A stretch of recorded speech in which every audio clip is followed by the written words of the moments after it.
Crow brings light. The Inuit are a group of native people living in the North American Arctic. They have a rich oral tradition in which they pass down stories from one generation to the next.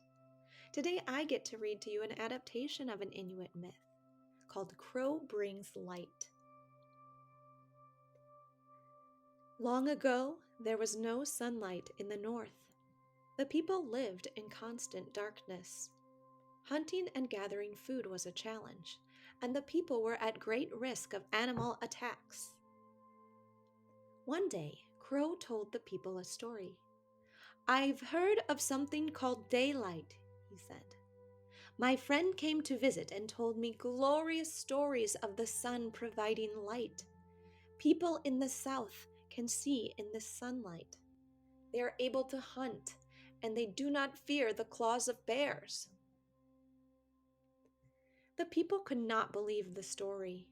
They wanted this sunlight in their own land, but how could they get it?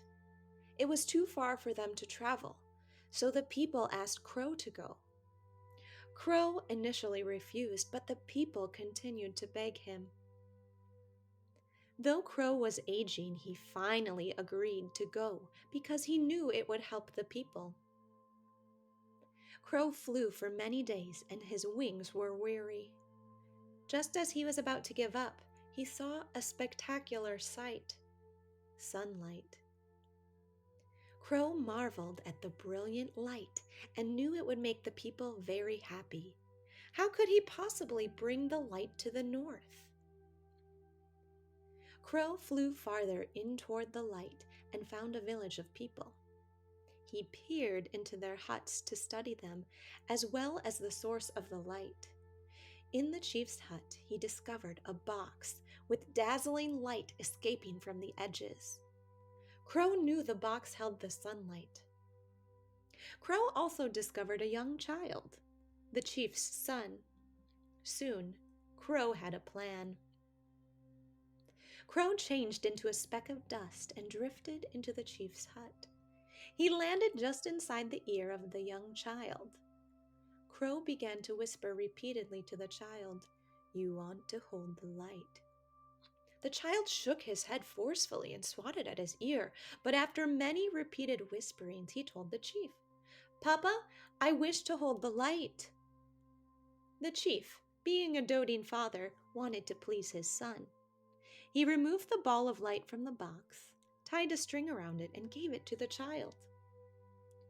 Crow once again began to whisper over and over, "You want to play outside," into the boy's ear. The young boy shook his head and rubbed his ear, but again he repeated the request to the chief as if it was his own idea. "Papa, I want to play outside." The chief nodded, and the boy went outside to play with the ball of light in his hand. Once they were outside, Crow changed back into his bird form, grabbed the string in his beak, and flew away as fast as he could. Days later, he arrived back in the Inuit village. Crow showed the people the light. He threw the ball of light onto the ground with great force, causing it to break open and reveal the brilliant, life-giving light. The people were amazed and grateful. Crow explained, "I was only able to get one ball of light, so sunlight will only last for 6 months. 6 months in the north will be in light, and 6 months will be in dark." Still, the people were happy, for 6 months of light was much better than no light at all.